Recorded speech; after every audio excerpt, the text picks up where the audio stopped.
This is a brief video introduction to a few of the key concepts we're going to be studying now as we move ahead in our study of economics of the firm. Up to now we've talked about supply and demand and markets in general, and we've talked about some aspect of demand that has to do with sensitivity. The phrase that you well know now is elasticity, how sensitive are customers to changes in prices.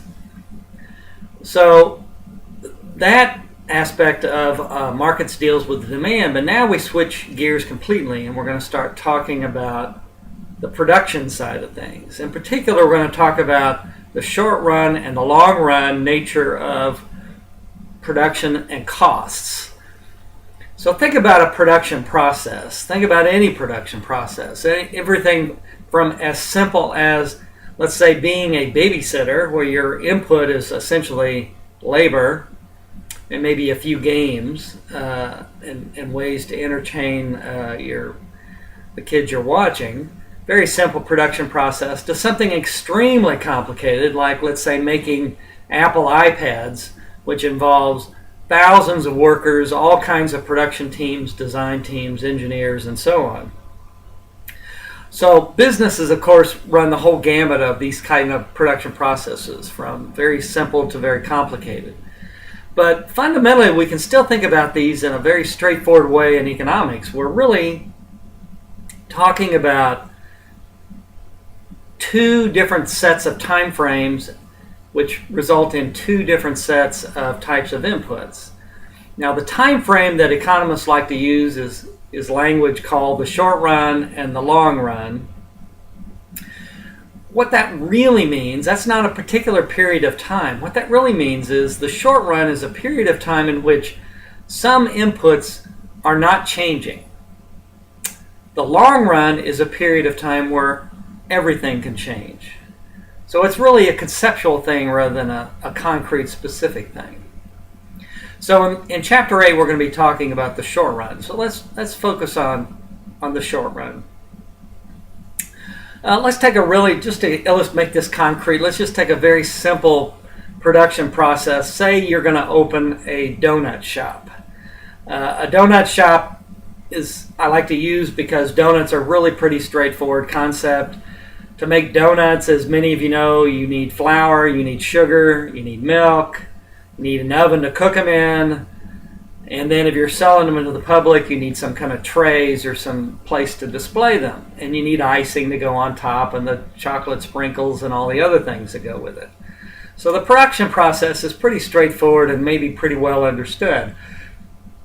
However, the manager of that production shop has a number of decisions to make. When you're opening the donut shop, how many ovens do you want to buy? How many stores do you want to buy? So let's say we're going to open a simple donut shop and we're going to have one oven or one deep fryer. I don't know how you make donuts. Some way to cook them. So your fixed inputs at this point, now you got your store set up. We're going to talk about the short run. So now you got some inputs that are not changing. We call those fixed inputs. And in the donut shop case, it would be the building, it would be the countertops, it would be the oven or the deep fryer that you're making the donuts in. Those kinds of things are fixed. They're there. Now we want to start making donuts. Now we need to start changing inputs, and the types of inputs that would change at this point would be how much flour are we going to buy, how much milk, how much sugar, those kinds of, how much icing we're going to make. Those would be our variable inputs. So a distinction with fixed and variable. Fixed are inputs that do not change with the level of production. In other words, I can make 1,000 donuts with my one oven, or I can make one donut with my one oven.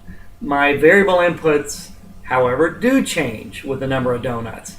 If I want to make more donuts, I have to go buy more flour, more milk, and perhaps more labor as well.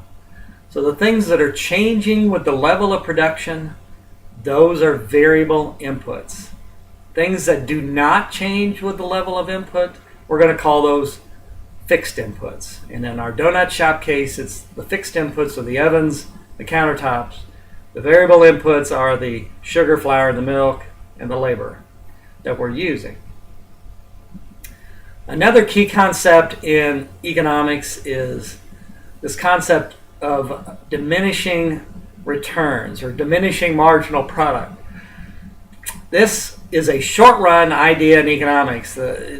It's not a long-run idea, it's a short-run idea.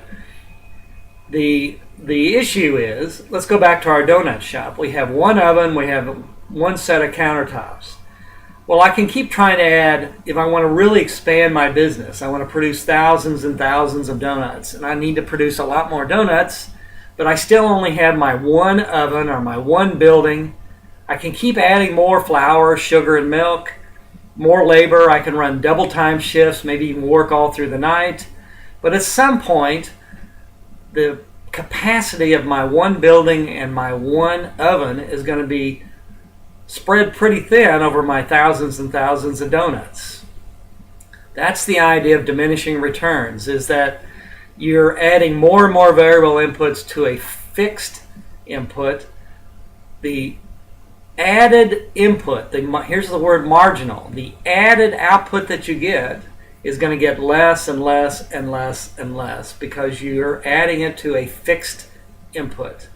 That's the idea of diminishing marginal returns, is that you're adding more and more variable input. Incrementally, you're getting less and less out of each of those inputs because you have something that's fixed or not changing. Another concept that we're going to take and study in chapters 8 and 9 is this simple concept of average and marginal product and average and marginal costs. Now, average cost should be pretty straightforward to most of you. An average cost is just how much does it cost per unit to make it.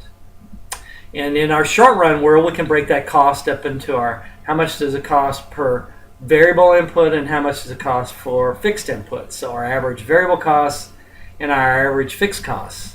And then our average total cost is just the sum of the two. Marginal, however, is a slightly different but very important different type of cost.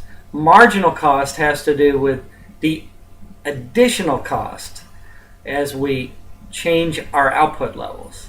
So if I want to produce 100 new donuts, how much will that add to my costs? As opposed to what is the cost on average per donut?